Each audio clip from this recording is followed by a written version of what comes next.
my Norwegian ancestors, his background always been exciting to me because I think it comes about more or less by the simple thing of competition. Having spent most of my life in a multicultural or ancestry background, we all have a little interest in whether us Norwegians are better at work or Germans are smarter in educational things, or the Polish people can work harder than we can. And so we kind of put that together, and as we get older, we kind of want, hey, we've got a background that's worth looking at, and we can do our thing, and they can do their thing. Because I'm Norwegian, I always keep saying that, we can do this comparatively well. I like to kid the people about the fact that Norwegians are craftsmen, and if you don't think they're craftsmen, you need to go to Norway to see whether the things that those people did in their early stages of life, in carving woodwork or learning how to live with nothing, then their culture is changing too. Up until recently, if you weren't a Lutheran church, you couldn't be in Norway, and now the Norwegian government has changed that so other denominations can come in. But all those eccentric things keep you kind of interested, because pride is a mysterious thing. Pride isn't something that you learn in school. Pride is something that comes in you naturally. And for me, where did it come from? I say, it came from my Norwegian background. Pleasantville is an interesting word to me because I have a definite interest in the early days of what was Pleasantville. Pleasantville originally was created behind a telephone company. The telephone company was called Pleasant Valley Telephone. And then my grandparents, my mother's side, were very active in getting that involved and started, and then finally things began to happen. Little by little, they haven't changed a lot, but the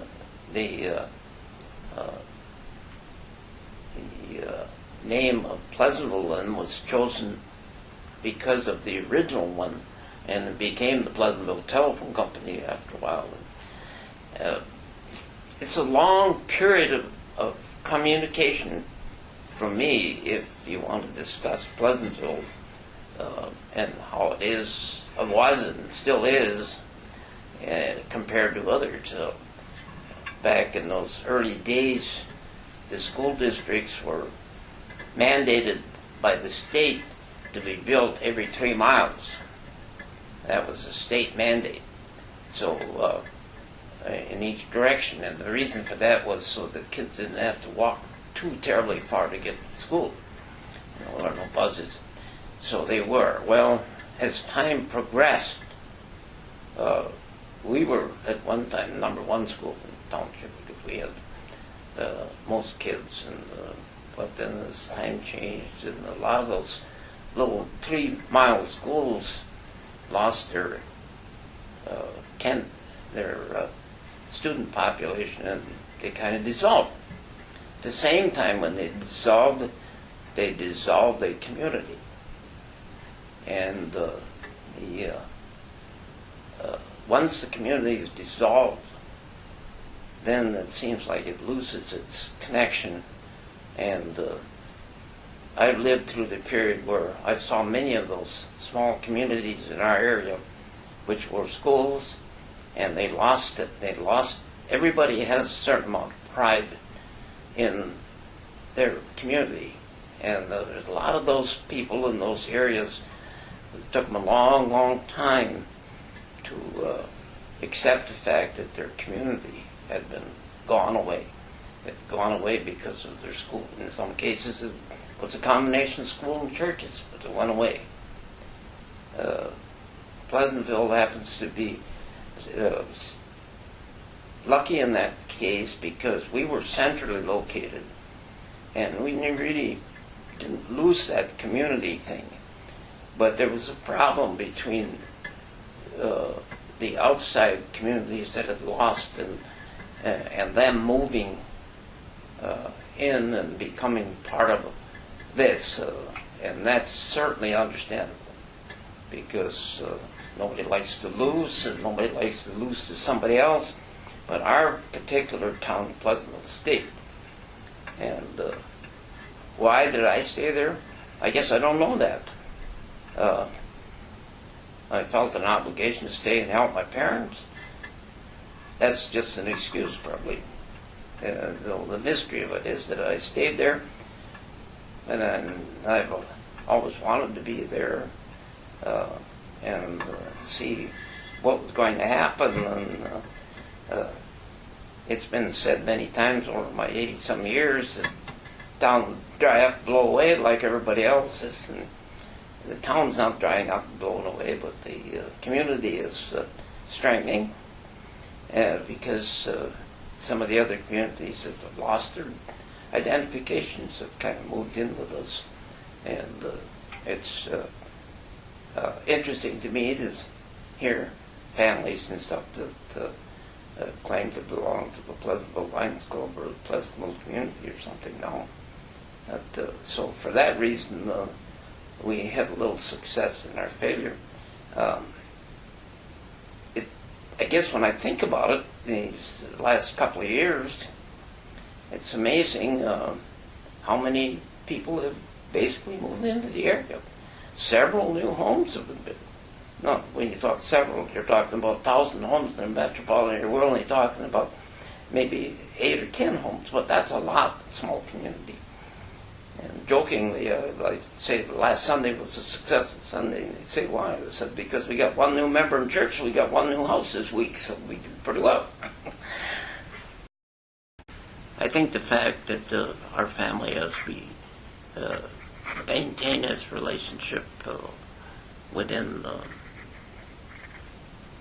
the area that we're at in life,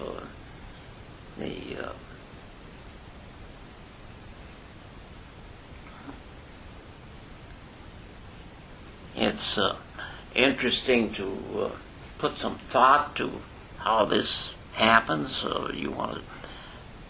We can claim that it was because your mother and I created the desire for this, and I'm sure we did, but I think it goes way beyond that. I think that the credit for bringing families together, such as ours, as often as we do and so willingly as we do, is not necessarily something that we passed on, but it's a situation of where we don't understand it and they don't understand it, but it happens.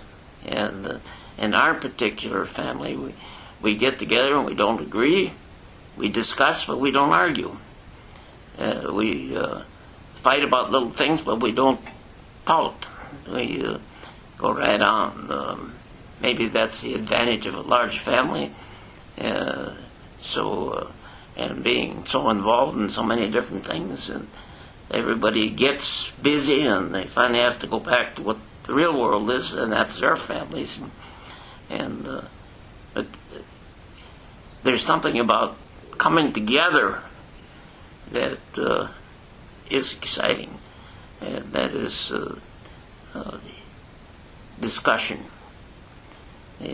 The stuff that's discussed as the family gets together is something that nobody could write a book about what that is going to be.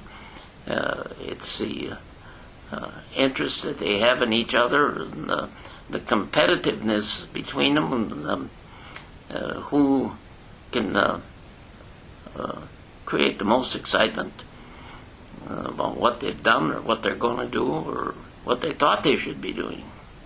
So it doesn't bother me, but I'm nervous about the fact when people talk about the fact that their families cannot get together because after the first hour somebody's upset and they're going to go on their way. And that's a matter of learning how to be in the world and learning to understand. I think our kids all understand that the world can't be surrounded around them. It has to be surrounded around all of us.